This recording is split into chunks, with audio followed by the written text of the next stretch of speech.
Welcome to the quiet little corner of YouTube called Brother Owl's Garden. I'm Brian, and I honor your presence here today, as well as honoring the presence of my dear friend and brother, Kiara Windrider, coming to us again, gracing us with his presence and all of his spiritual wisdom like a fountain, all the way from India. Kiara, welcome, brother. Good to see you again, Brian, and be back on your channel. Thank you. I'm So, always very grateful, as I know our viewers are, to have you. Kiara, I wanted to throw a question at you. I personally am seeking a higher, clearer understanding with a matter that I think many others will relate to. Um, back in, I think it was March, I posted a video called Worship. And in that video, I explained the best understanding that I had at that time of what worship is all about, what it's for, why we do it. And it still makes complete sense to me, the things that I shared on that video, but there's more. The question that I have not come to a realization about within my own self is, if we are the I am, if we are a sunbeam of the great sun, if we are an emanation of the supreme entity, if we are a spark of God, however you wish to word it in your own preference, if we are that, why are we worshiping? And I would like to clarify that I'm not saying prayer, I'm not saying communion, I'm saying worship, bhakti. And so I need, and I think other viewers will agree, they could use some further clarification on, if we are that, why do we worship that, as all the established religions do?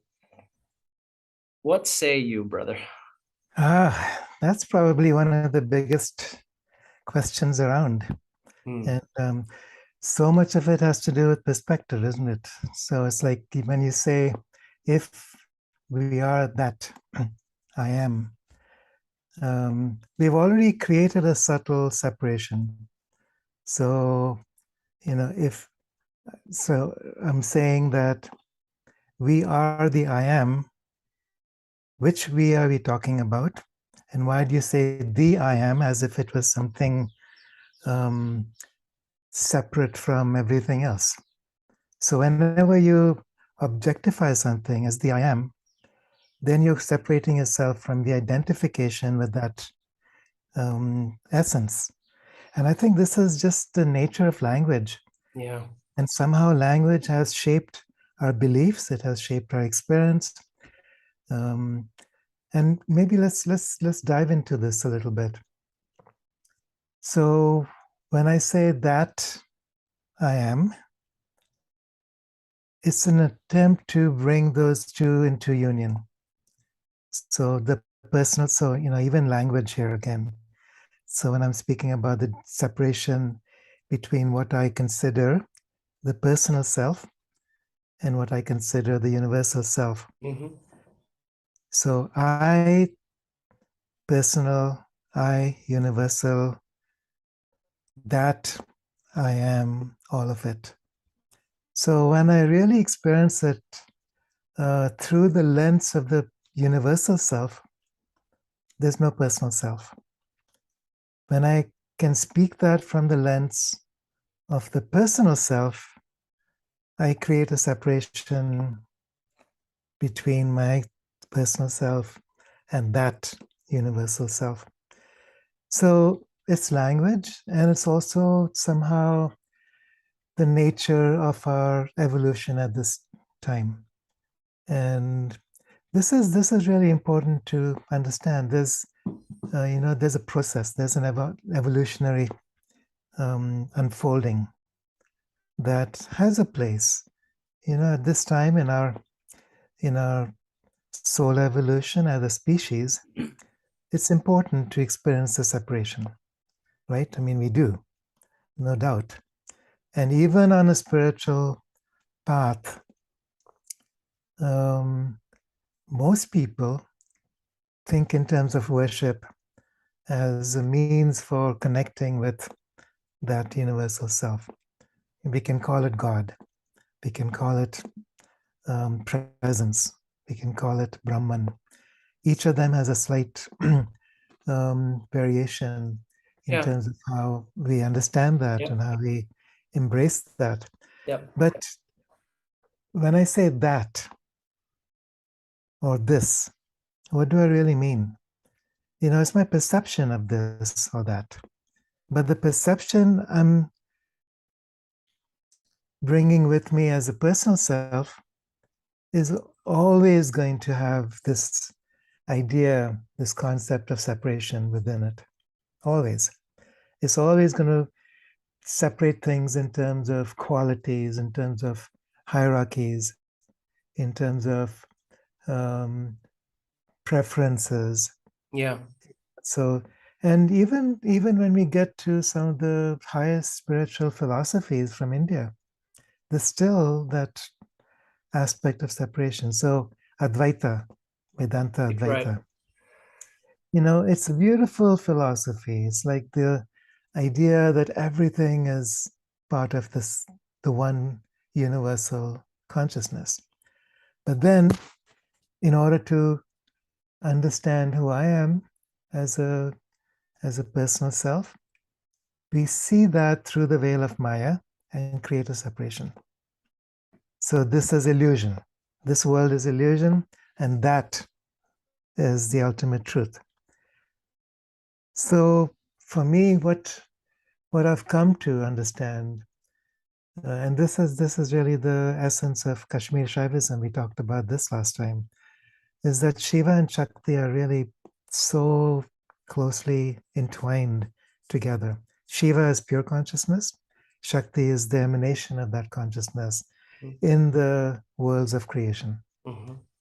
So whenever you create a separation, like using the term Maya as illusion, then there's that which is the ultimate truth, and this which is the illusion of truth, or even a reflection of that ultimate Appearance. truth. And this is very, very subtle, Brian. Mm. But I'm really understanding now how we have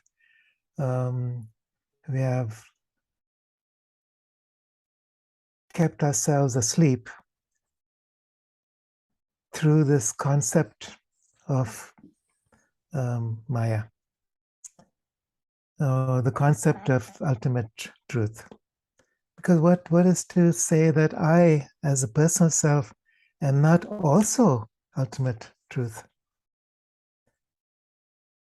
I mean, this is a big question. So what if I?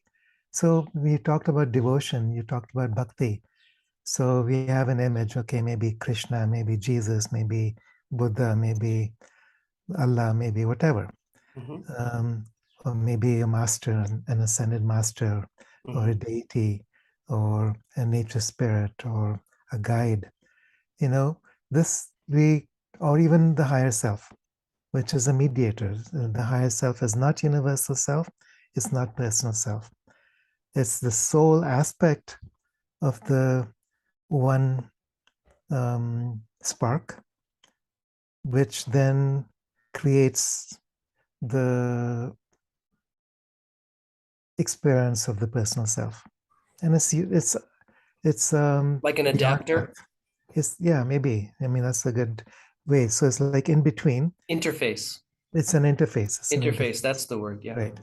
So even that, when I say, when I identify with the higher self, when I identify with the personal self, when I identify with the universal self, um, that identification, if I'm trying to state that in words, will lead to bhakti.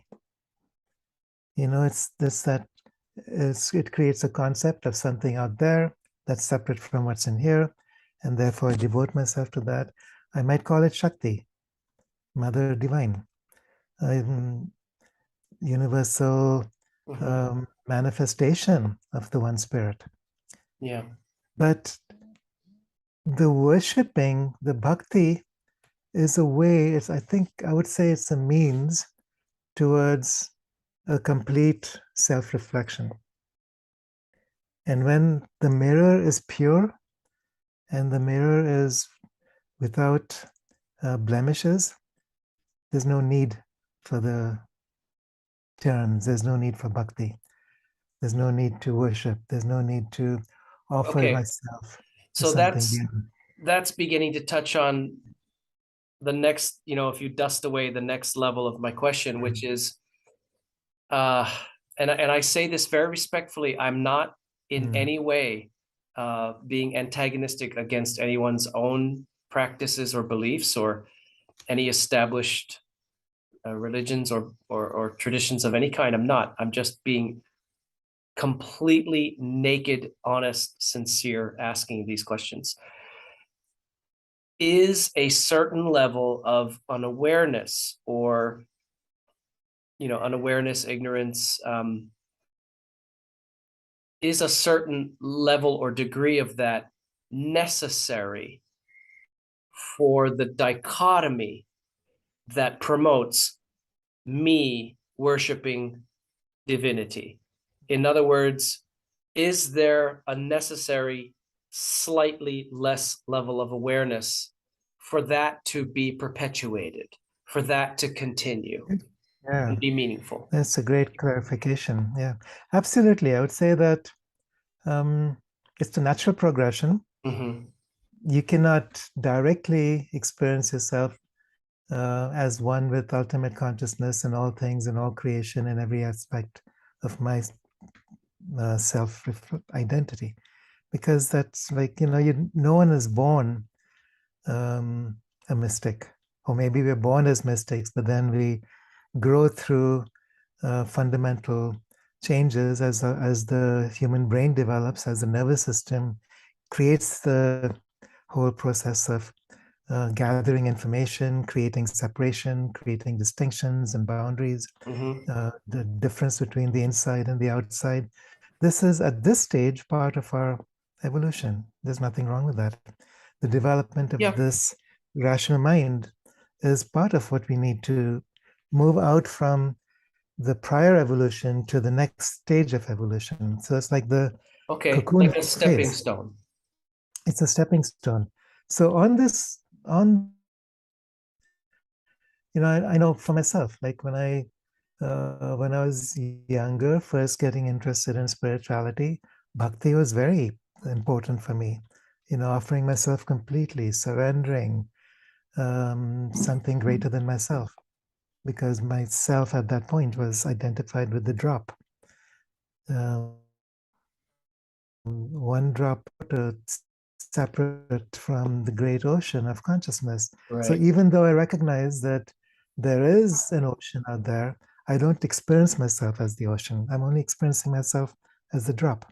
And so gradually it's like I'm opening through thinking, through meditation, through prayer, through bhakti, gradually dissolving, dissolving, dissolving. And then I think we get to that point, like Ramana, like many of the mystics, I'm so the glad you Sufi just mentioned him. masters. I'm so glad you just mentioned him because I had to pull up my favorite quote from him to Ah, respond to you. Um, mm, and it fits, but if if this is true and it resonates and oozes and feels totally true, it's recognized as true, then I don't mm, know how the mechanics of it are working yet. And here's what he said, and I inverted it to make it flow a little more better, a better way for my mind. Only with pure devotion and surrender is the secret unveiled, and self, capital S, reveals itself to itself. And so, what he's saying, as I understand it, is only with pure devotion and surrender of one's egoic, limited, subjective, false identity of mm, self mm. is the Mm. secret unveiled. The secret being that you are that. Yeah. The self reveals itself to itself. Oh, look at it. It was Mm. self all along. I got Yeah, caught up in the absolutely. reflection in the mirror and thought it was me. Yeah, yeah, You know, absolutely. And the thing about this, there's no right and wrong. mhm. There's just stages. A 2-year-old is not wrong for being 2 years old. A teenager is not wrong for being a teenager. An adult and a senior citizen, stages of life, and each one Yeah, has a precious quality to it. yeah, So if I'm starting a spiritual path, as a teenager, and um, studying this lens of creation through philosophy, through an understanding of the Vedas, through an understanding of science, through an understanding of art, whatever the path may be, bhakti. It cannot jump through all the hoops at once, right. and there's a preciousness to each stage along the way. What happens at some point is that the old just falls away spontaneously.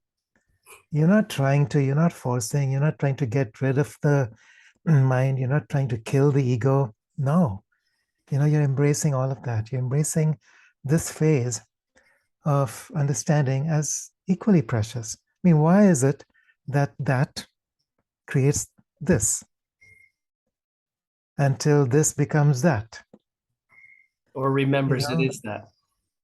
or remembers that it's already that, Yeah. and that is See, not separate from this. this is gorgeous what you're saying, and I love that you're reminding us, as I like to say, pushing, forcing, striving, and rushing are always an error, always the wrong thing. Yeah, yeah. And again, John O'Donohue with his metaphor of the seed, the soul has its own time, its own cadence, its own pace and process Mm, of germinating, sprouting, growing, and blooming. And mm, you can't rush it, you can't force it. The fruit is ripe in its due season. But if I dare to say this question I've asked you tonight and my thoughts around it, I think are the beginning hints, whispers, essences of what might turn out to be piercing through mm. this level that I Yeah, have been existing at for so long in my understanding, in my true understanding of I am. And mm, there are certain, as I mentioned to you before, there are certain rote prayers that I was taught that I cannot in good conscience and integrity, I cannot recite them anymore because they are not something I would speak as being true for me. But other things have replaced it, hopefully purer and higher, I hope. Um, but I kind of am starting to catch the scent of mm, of mm. the sweet ginger blossoms off in the jungle that way. But I'm not saying I'm there, I'm not. But I'm starting to get it. I've come to the realization, as I said in the video in March, that bhakti worship serves us in the first place. We are the first benefactor of it, because when you go into a mindset of worship, veneration, devotion, this already elevates you and purifies you Yeah, already.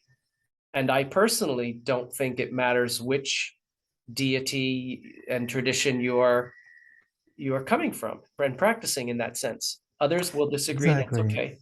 But so it's already benefiting you to be in that mind state, that flow. But then, the philosophical question, if I am an emanation of this supreme is, Mm. then what am I doing? I am. I am. So back to the Vedic tradition, where they speak about the three yogas. So you have Bhakti Yoga, Jnana Yoga, and Kriya Yoga. karma yoga. So Bhakti yoga is, developing the heart, the functions of the heart. Jnana yoga is developing functions of the mind, and Kriya yoga is developing the functions of the body. Now we tend to understand these three things in a very um, limited fashion. So when we talk about the heart, most people are talking about the emotional heart. The spiritual heart is something totally different, and it's got nothing to do with emotions. But the emotional heart is the gateway to the spiritual heart. So through the bhakti, the emotion, the devotion, it's offering of the self, the personal self. And gradually that offering becomes more wider, it becomes more fluid. And then it joins with the jnana yoga, with the understanding that um, the distinction between self and the other is starting to fade. This is what mysticism is really about. Mm. Like Rumi says, the first you're the Yeah. drop then joins the ocean, Yeah. and then the ocean enters the drop. Yeah. It's a phase. First you're the caterpillar, then you're the cocoon, then you emerge as a butterfly. You can't force it, Yeah. but you can of truth all coexist. I'm here. I'm not trying to pretend I'm there, and I'm not trying to push myself there. Right. A caterpillar, is not going to get anywhere by trying to pretend it's a butterfly. Yeah. In fact, it's just going to do the opposite. Yeah. So I think this is the heart of mysticism. You're gradually letting go by embracing everything. You're embracing the separateness. You're embracing exactly where you are. You're embracing your pain, your fear. You're embracing the reason that you're afraid to let go and become one with everything. The reason that I'm holding on to this idea of mind Mm. and duality without trying to in any way make it less or make it inferior or make it wrong. I mean, these are, and that's why I say all that unless you've done some psychological work, it's impossible to really go into the deeper aspects of the spiritual Hmm. journey. So when I say psychological work, I'm talking about recognizing that we are living in an archetypal world, that there's subpersonalities, internal personalities that are distinct from each other, that need each other, that can communicate with each other.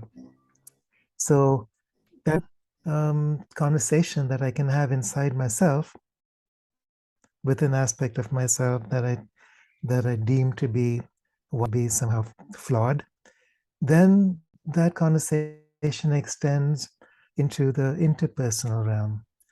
Um, so maybe then I start connecting with the higher self as something wiser and greater than the personal. Then I start surrendering to that, very fluidly, very gradually. Surrender is totally important. It's not like you're going to make anything happen. You just allow. Yeah. And then somehow that uh, the soul aspect, or as Sri Aurobindo refers to the psychic being, the aspect of us that keeps reincarnating and gathers memories, gathers understanding and wisdom lifetime after lifetime and grows from that. Then at a certain point, that soul aspect, that higher self, then is ready to open to the infinite as the infinite. Um, so the only difference between a so-called enlightened person and a regular person, they're not going to look any different from the outside. They're still going to have the same organs of perception and the same means of perception. It's all going to come through the different levels of mind. The only difference is that somehow you're not holding on to one aspect of reality as the reality. And I think this is where Kashmir Shaivism comes in, because they talk about the tattvas. So, you started off speaking about that. I am that. So in Kashmir Shaivism, first of all, there's Shiva Shakti. I am Shiva, consciousness, pure consciousness, infinity, beyond time, beyond space, Brahman. And I am Shakti. I'm the manifestation of Shiva as creation, the infinite bounty of creation, everything that exists in worlds upon worlds, dimensions upon dimensions, universes upon universes. All of that is Shakti. So you start with, okay, I am Shiva. So it's a very, and this is what the Vedantas focus on primarily. I am that as Shiva. But then I'm that as Shakti. And then Shakti breaks down, that beyond the veil, that within the veil of Maya. And then that comes down to I am Purusha, consciousness in this form, within this soul evolution, and I'm Prakriti. So the inner world and the outer world, that which I experience through the senses, and that which I sense as something outside and separate from the experience. Purusha and Prakriti. Then you go down to, okay, everything out there, I am you, I am that tree over there, I am that, piece of lint stuck in the middle of my book, whatever it may be. And it's not that literally you are that thing. It's that the thing which all things are, you are. That which all of these other things are, you are one and the same with that thing which all of these things are. In so that sense, the again, language. The aspect of our being that is identified with this as the personal self dissolves. So then you realize there's no personal self anyway, never was. There's only that. Yeah.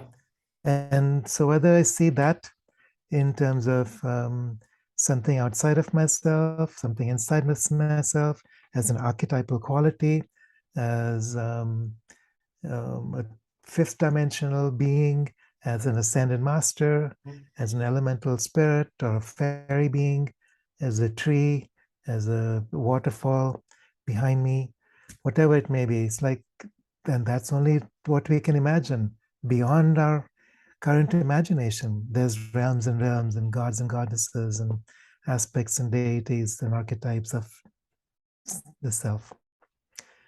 So anything we can imagine, everything we can imagine is within us. And the closest I can come to really understand this is a dream. So when I have a dream, it's literally creating a world within the dream. When I wake up from the dream, I am all of it, it's inside me. But in the dream, while I'm associated or identified with the dreamer, that's outside of me. When I wake up from the dream, it's inside of me.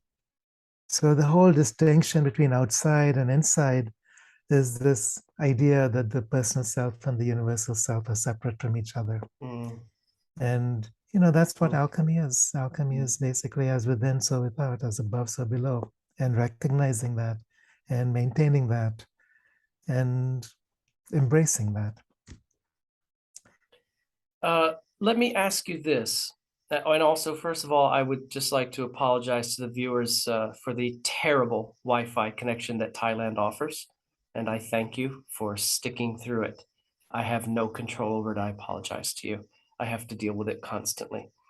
The question that I would like to ask is, if there are certain entities, beings, devas, deities, gods, etc., supreme being, that we worship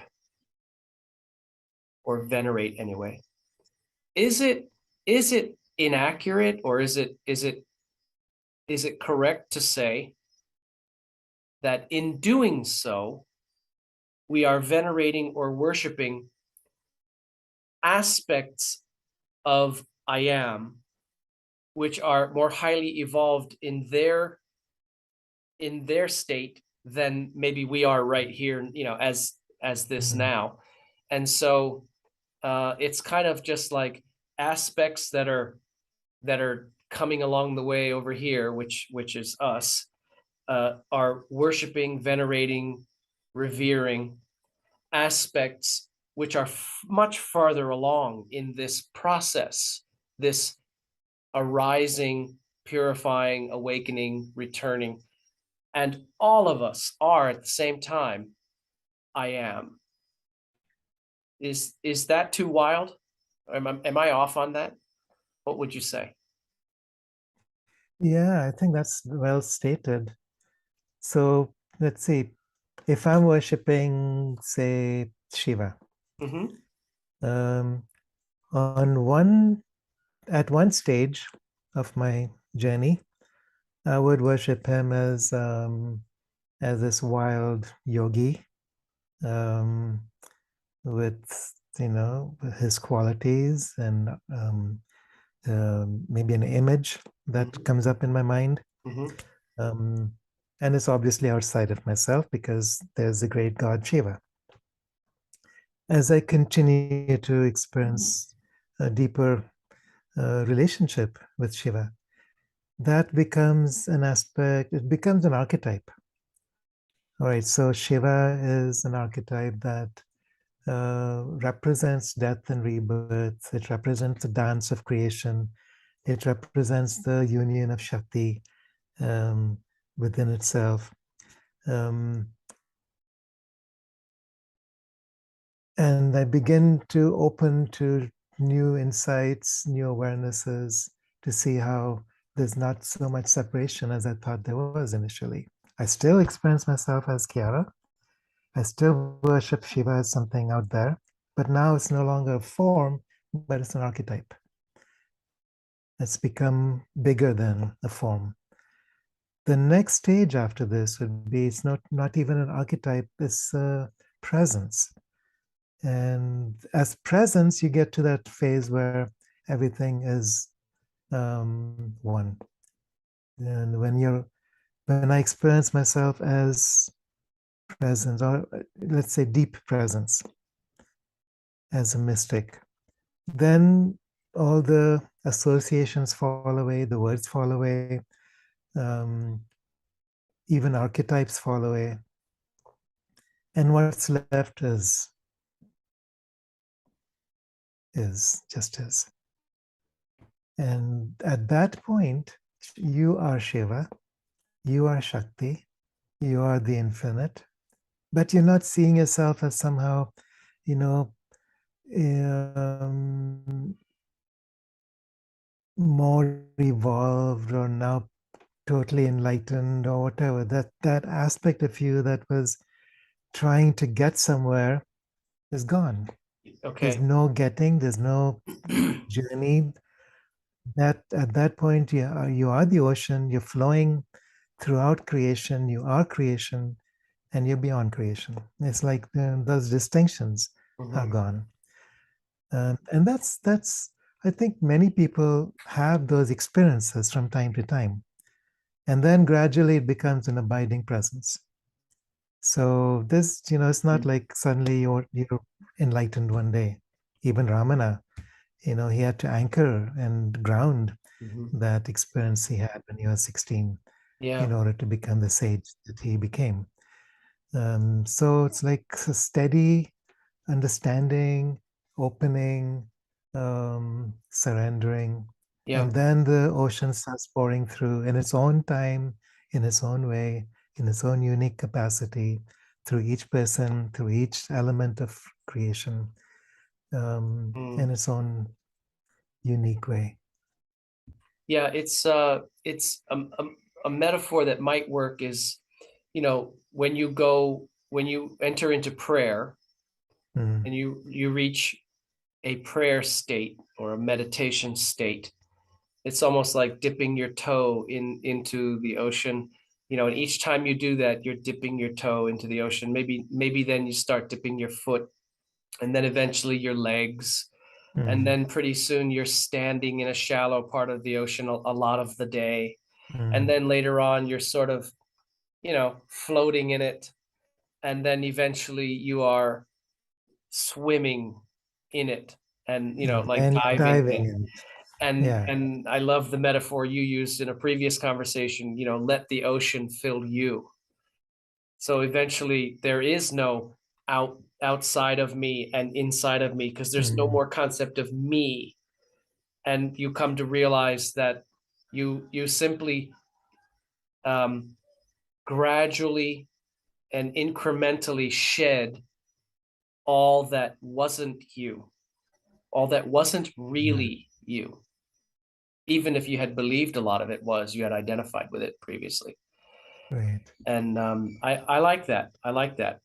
But there is that sort of, but how am I going to breathe underwater kind of thing, the intellect, And so Right. that's where Right. this question of if we are that, why are we worshiping them kind of thing, that it comes from Mm. that Mm. gap, that Yeah, missing exactly. piece in the Well, awareness. so let's look at this in terms of this phenomenon people refer to as channeling. Okay. Um, so channeling, the way I understood it in the beginning was you're opening yourself to something outside of yourself, something bigger than yourself. So maybe, an ascended master, as we label it, or whatever it may be, some deity, or even, some human creature that's in another dimension.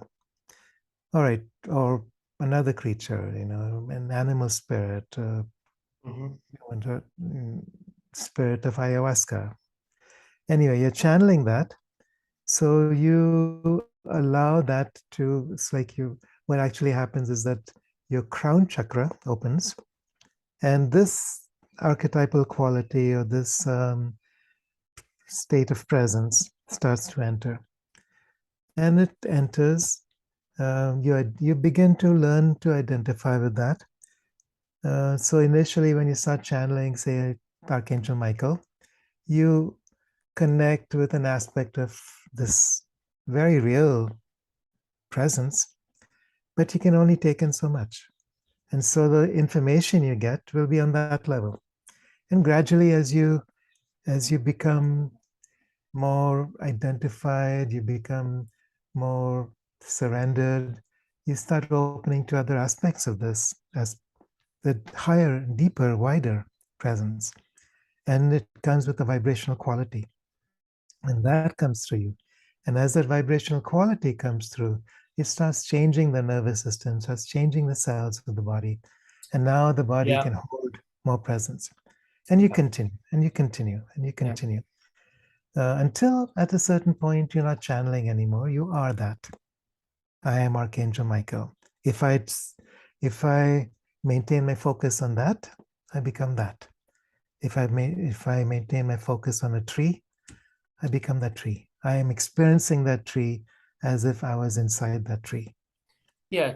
There's simply no more boundary. Hmm. There's no more duality. There's no more otherness. Yeah, Right, I can understand right, that. right. I've also noticed when I was studying Reiki a few years ago, as I got more and more involved in actually practicing Reiki, it it brought things to the surface that needed to be released. It Hmm. needed things that needed to be untangled and let go came up quick. If you're going to be engaged in this frequency, in this energy, can't have that.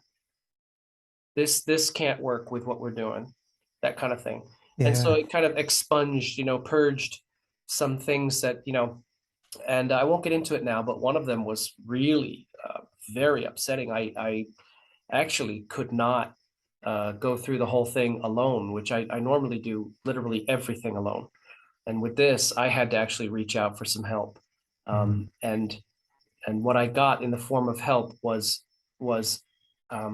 affirmation and a little bit more clarity of what it is actually that's happening. And then that made everything okay. I carried through with the purging and the process. But yeah, I understand what you mean. The only thing I would say about channeling is I'm a little bit concerned when somebody says, they're channeling. There are deceptive spirits in the the astral realm and all that kind of stuff. There's a lot of potential for deception there, and I think that even the channeler, well, they would be the first one deceived, Sure. in such a case. So I'm a little wary of Yeah. that kind of stuff. Well, I think it's also a reflection of, again, it's like if these higher aspects of our being can be focused and brought Mm, through conscious awareness, the unconscious mind is also very active. hmm There's all the subtle conditioning of our human history that's, held within the cells, within the nervous system, within the miasms, as the homeopaths talk about. So this is like a subconscious veil. I mean, this is Maya to some extent. This is the veil through which we perceive reality. So whether it's a dark entity, which is a reflection of our own emotional imbalance or some fear, that then gets reflected as something outside of us, so we can actually see that more clearly. So the question then comes up is, okay, why am I here on this planet? Why am I choosing to be born, incarnate as a human in this dualistic reality, when there's all these other infinite worlds that I could incarnate and experience? Why? And I think this is where we really have to understand the beauty and the power of this dimension. Why is it that we have created duality as a schoolhouse, karma as a schoolhouse? Um, is because this state of contrast is the greatest um, stimulus for creativity. And if we're here to learn to become gods, we we are experiencing that through contrast. What works, what doesn't work, Yeah, yeah, consequences, yeah. right and wrong. And slowly, gradually, we're learning also about empowering ourselves, not giving up our power to something outside of us, hmm that we've learned to um, somehow deny ourselves or obscure or limit or um, suppress. It's really about owning, like that quote from Marianne Williamson that you Yeah, spoke the other day. We are here to remember who we are sure. on every level of our being until we finally remember, ultimately. The, the schoolhouse has to do with contrast. And then the choice. Am I this clout that needs to learn through abuse and fear? Yeah. Or am I this um, beautiful um, saint who is now ready to learn hmm through surrender and um, empowerment? You know, So it's like my dear friend takes Bob said, takes we're time. we're here to learn love. Everything is ultimately pointing to love, and you may be learning it through a negative, what we would call a negative approach, not necessarily bad, but in other words, you're going to come to a far higher um, understanding of love by Mm, experiencing its absence or yeah. its contamination or its misuse. And we would say, oh, those are bad. Okay, on the surface, Mm, the experience and the effect of going through that would definitely, understandably appear to be bad. But wow, mm, is your soul going to learn?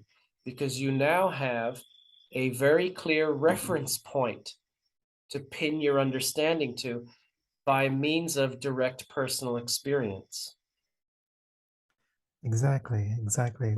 Yeah, well spoken. So that's the purpose that we're here. And no matter what we're experiencing, maybe we're stuck in the middle of, a lockdown, can't move, can't travel, um, feeling really agitated, feeling really fearful, whatever it may be. Or we're stuck in the middle of a war. Maybe I'm in Ukraine. Maybe, you know, there's this dance of military might. And, there's on the one hand, there's Russia. On the other hand, there's Ukraine, NATO. And what's what's going on? The contrast, the war, the state of fear, the state, and the qualities with that. So one force may be trying to conquer, dominate, overcome. Another side trying to defend, hold, um, you know, um, bring some aspect of balance. It's not just about two nations or even if you expand it out to what it actually is, which is basically NATO against Russia, unipolar reality versus a multipolar reality. But when you start to look at how through the last 100 years we've gone through these conflicts, World War One, World War Two, all the wars that came afterwards, one um, nation that was identified with the hegemonic um, agenda to basically conquer and dominate economically and militarily the rest of the world. Or people start recognizing I'm no longer a serf, I'm no longer a slave, I am a sovereign being, and we're all of that. We're all that. And until every single nation, every single economy recognizes that, these wars will continue because wars are a means for people to wake up to that truth that I'm not willing anymore to be a slave to, an elite force that pretends Yeah. that is better than everybody else. And Kiara, as you are well aware, I find it astonishing at the same time how many people are so profoundly asleep and Mm, how many people are now in waves waking up to things which absolutely. people who woke up much earlier are like, well, yeah, uh-huh, Mm. welcome to the party. But Yeah. also how many, and I know that you'll say this is their choice and we must respect it, and I understand that, but how many are saying no, no, no, no, no, and they're going to Mm, go down with that. They're going to mm. carry that out to the end. Yeah. Yeah. So Yeah, exactly. And that's okay. On a soul level, each choice is equally valid. And there's learning in all of it. yeah. On a soul level, it doesn't matter if you die in a war, it doesn't matter if you die from COVID or if you die from the jab. It doesn't matter if you decide that it's too much and I want to come back in a different incarnation. And the truth is, this year, according to some um, data I've been looking at, more people have actually died than been born. I'm aware of it. It's definitely another topic. I'm tuned in. I know what's going Yeah, on. I think yeah, most who are viewing understand what we're talking about and are also, to mm, some extent, aware of it. I have to disagree with you on something, and maybe you could convince me as we wrap up this topic for tonight. Um, you said that the manner in which one dies has no bearing on the soul and all that. I don't know about that. And I say that because I have followed so many researches and stories about ghosts and mm, spirits that seem to be trapped in limbo, which when we see them we call them ghosts, things like that. And it's always, always, always, always due to some kind of trauma, mm, usually that happened at their death. For example, they were murdered, or they committed suicide, or they were killed in a bomb, or something very traumatic, where they were suddenly and violently out of their body, mm, not necessarily by their design or choice or flow and etc. And it has caused them to be, for some reason, unable to move on and move out. And so they seem to be suspended or trapped. And the other thing is, regarding terminating your own life, there's many who would say you're in for some serious darkness when you get on the other side if you do that. And now we have to be careful about what we would love to believe is true and what is true. But mm, somewhere in the mm. middle of that is the fact that I think we don't really know. I don't think we really know for sure. But I just have a feeling that there are things that can affect, let's say, the trajectory of the soul's path. And so what you said is that it doesn't matter how you're out of the body, it has no effect on the soul. Mm. What am I wrong in my understanding? I think this is a really good question for a full session sometime. Okay, But another I'll just topic I'll for another just day. I'll just say very quickly, yes and no. Okay, Um, on okay. the one hand, We can on the no, one we can hand, leave it at that from and the make another episode about it. There's Mhm. certain questions that are their own conversation, and so Yeah, that yeah, that can be one. And I'm sure that perfect. our viewers share these same curiosities, and Mm, I don't think we know so mm, much, you know. yeah, yeah. And to know that you don't know is the beginning of wisdom. So, Wisdom. I don't think Yeah, we know all that. yeah, But yeah. any final parting words regarding bhakti, worship, devotion, and where we should go with that, with this new understanding? What should we do?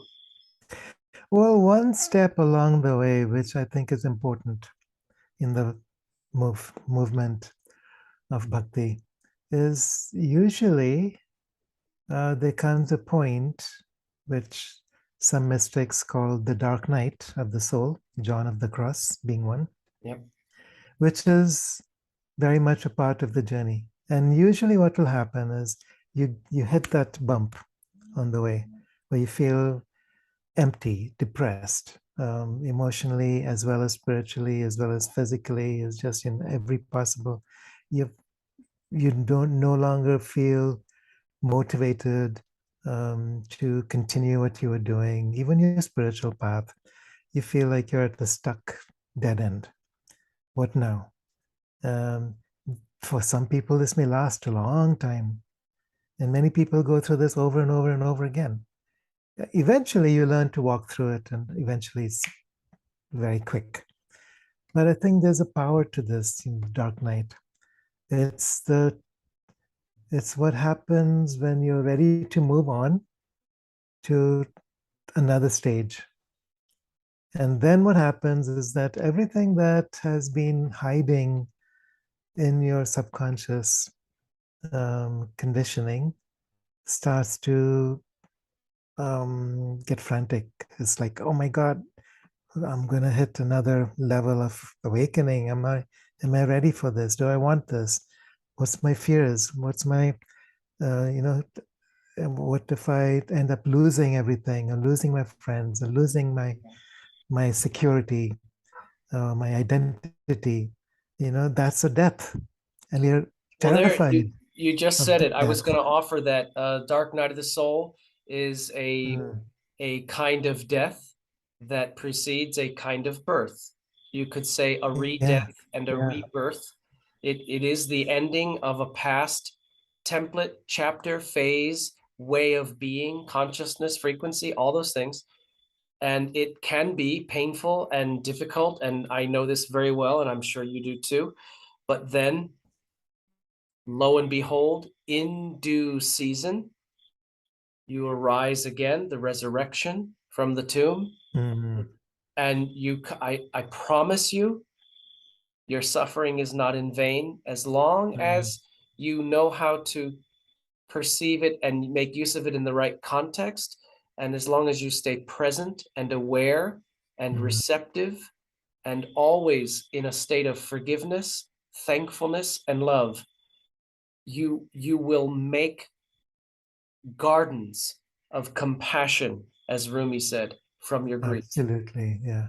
And also just recognizing that there's a purpose to this is sometimes enough. Yes, I know this is hard, but there's a purpose. And it's a good reason. Yeah. Resting in the unknowing, which later Yeah. you will come to an understanding in hindsight, but in the forefront, I think another sign of wisdom is Mm, to abide in restful trust in the face of unknowing, yeah. as a babe Yeah. to his mother's bosom. St. John of the Cross also spoke about the cloud of unknowing. Mm, yeah, So it's like here's this beautiful, bright sun, and around the sun, there's a dark cloud that veils it. And we have to pierce through it in order to let that light shine upon us.